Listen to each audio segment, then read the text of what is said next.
Hello दोस्तों, refix India के YouTube channel पे आपका फिर से स्वागत है। दोस्तों आज की वीडियो में देखेंगे पैनल के अंदर वर्टिकल बार की प्रॉब्लम आती है, किस तरीके से हम उसको रिपेयर करते हैं।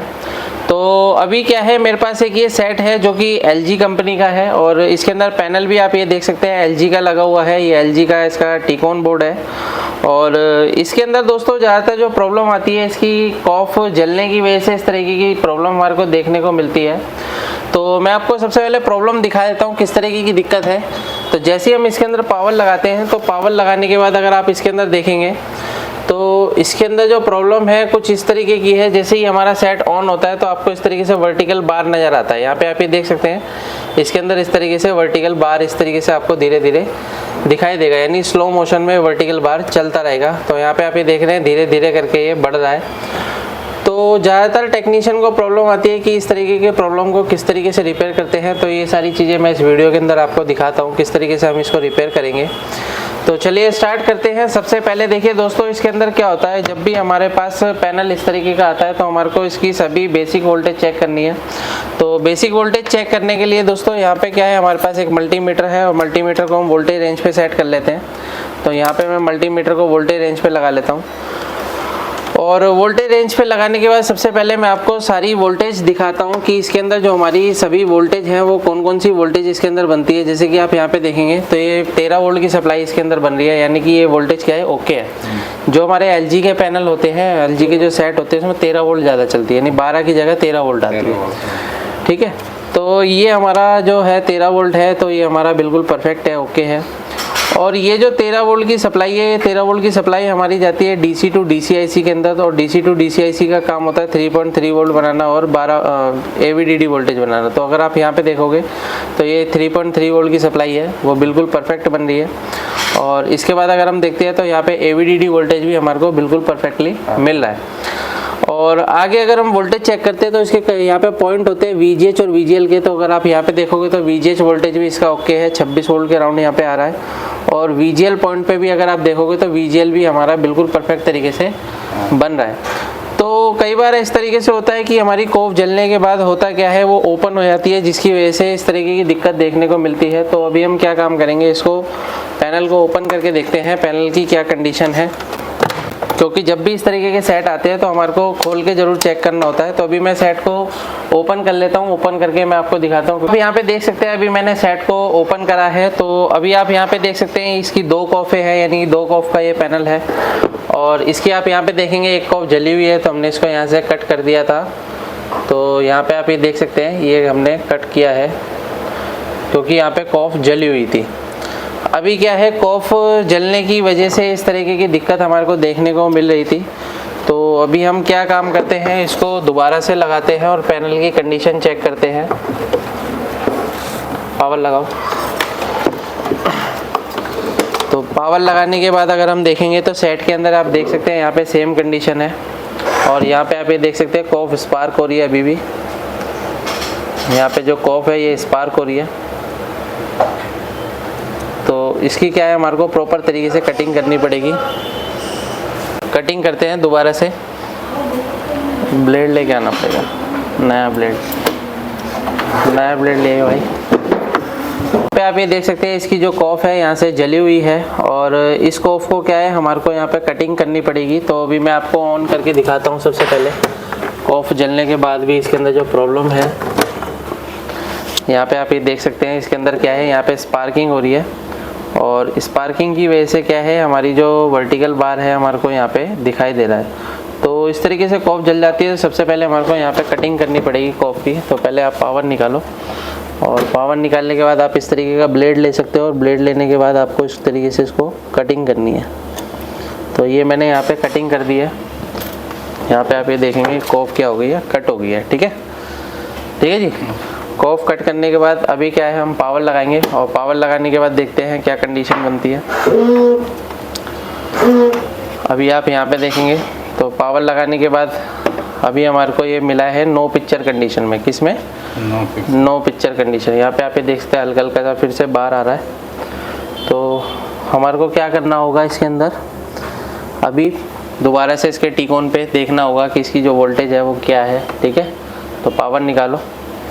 तो अभी क्या है कि मेरे को इसको घुमाना पड़ेगा, तो मेरे को इसका फ्रेम लगाना पड़ेगा। तो इसका फ्रेम लेके आओ, फ्रेम लगा के फिर हम दोबारा से इसके अंदर चेक करेंगे। अभी लेकिन यहाँ पे कोई भी स्पार्किंग नहीं है, क्योंकि मैंने यहाँ से कटिंग कर दी है।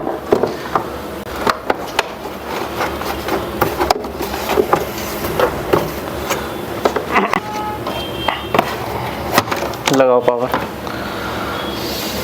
तो अभी दोस्तों जैसे कि आपने देखा कि यहाँ पे हमने कटिंग करी है। अभी कटिंग करने के बाद हम पावर लगाएंगे। पावर लगाओ, और पावर लगाने के बाद दोबारा से हम वोल्टेज मेजरमेंट लेते हैं, क्योंकि जब भी हमारी जो कॉफ होती है, स्पार्क होती है, तो हमारी जो वोल्टेज होती है कई बार ड्रॉप भी हो जाती है। तो अभी यहाँ पे देख लेते हैं कितना वोल्टेज है। यहाँ वोल्टेज बिल्कुल परफेक्ट है, सभी वोल्टेज परफेक्ट है, और परफेक्ट होने की वजह से भी हमारी ये देखिए वोल्टेज परफेक्ट है, फिर भी हमारा जो पिक्चर है वर्टिकल बार में है। तो इस कंडीशन में दोस्तों देखिए क्या होता है, कई बार हमारी जो लेवल शिफ्टर आईसी होती है, लेवल शिफ्टर आईसी ख़राब हो जाती है, क्योंकि कॉफ स्पार्क होती है। तो होता क्या है कि वहाँ पे वोल्टेज बैक होती है, जिसकी वजह से लेवल शिफ्टर आईसी भी ख़राब होने के चांस होते हैं। तो इस कंडीशन में हम क्या काम करेंगे, सबसे पहले यहाँ पे आप ये देख सकते हैं मेरे पास एक DC टू DC आईसी है। तो DC टू DC आईसी को कई बार क्या होता है कि हम रीसोल्ड कर लेते हैं। रीसोल्ड करने के बाद क्या होता है कि ये मॉइस्चराइज है हमारा जो पैनल। तो यहाँ पे क्या है कि हम इसको रीसोल्ड करेंगे, और रीसोल्ड करने के बाद हम चेक करेंगे कि क्या कंडीशन इसकी रहती है। तो रीसोल्ड करने के लिए इस तरीके से आपको पेस्ट लगाना है चारों तरफ से, और जब आप चारों तरफ से इस पर पेस्ट लगाएंगे और इसको रीसोल्ड करेंगे, तो कई बार क्या होता है कि लेवल शिफ्टर आईसी जो है हमारी इसी DC टू DC आईसी के अंदर ही कंबाइंड है, और इसको हम इस तरीके से रीसोल्ड करते हैं, क्योंकि मॉइस्चराइज ज़्यादा हमारा जो टिकोन हो रहा है, जिसकी वजह से ये शॉर्ट हो जाता है, और शॉर्ट होने की वजह से कई बार कॉफ भी जल जाती है। तो इसको हम क्या करते हैं, चारों तरफ से इसको रीसोल्ड करते हैं, और इसको अच्छे से क्लीन करते हैं, और देखते हैं कि हमारी जो लेवल शिफ्टर आईसी जो इसके अंदर इनबिल्ट है वो काम करती है या नहीं करती है। नहीं तो हमारे को टिकोन चेंज करना पड़ेगा, और कॉफ भी इसकी चेंज करनी पड़ेगी अगर ये काम नहीं होता तो। क्योंकि वोल्टेज ओके है, और वोल्टेज ओके होने के बाद भी हमारा जो पैनल है पिक्चर नहीं दे रहा है। अब जब तक गेट सिग्नल नहीं बनेंगे तो सभी वोल्टेज होने से कोई भी मतलब नहीं बनता। वोल्टेज के साथ में सिग्नल भी इसके चलते हैं। तो थिनर लेके आओ, इसको हम सबसे पहले क्लीन करेंगे। ये देखिए, इसको यहाँ पे क्लीन कर लेते हैं DC टू DC आईसी को, और यहाँ पे हम इसको इस तरीके से क्लॉथ से क्लीन करेंगे। और क्लीन करने के बाद दोस्तों इसके ऊपर क्या है, हमारे को थोड़ी सी हीट देनी होती है, ताकि जो भी इसके अंदर मॉइस्चर हो वो सूख जाए।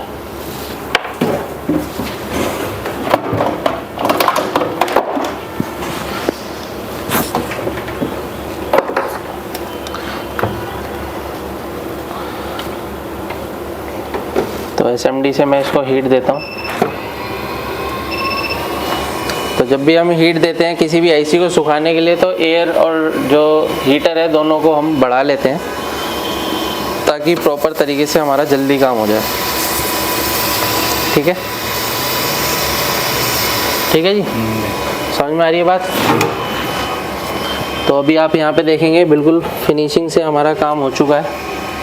दोबारा से हम सप्लाई लगा के देखते हैं। सप्लाई लगा के देखने के बाद क्या कंडीशन मिलती है पता चलेगा। पावर लगाओ।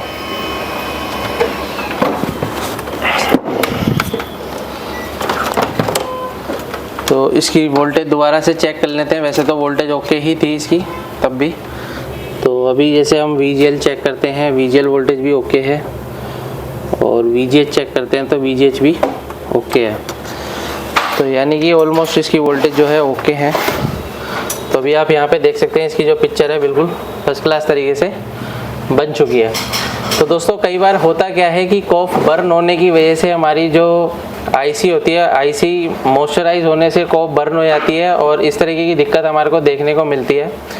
तो अगर आपके पास भी इस तरीके के पैनल आते हैं तो आसानी से आप रिपेयर कर सकते हैं। अगर आपको रिपेयर करने में प्रॉब्लम आती है तो आप हमारे यहाँ से ट्रेनिंग ले सकते हैं। वीडियो आपको पसंद आए तो वीडियो को लाइक करें, शेयर करें, कमेंट करें और चैनल को सब्सक्राइब जरूर करें। Thank you friends.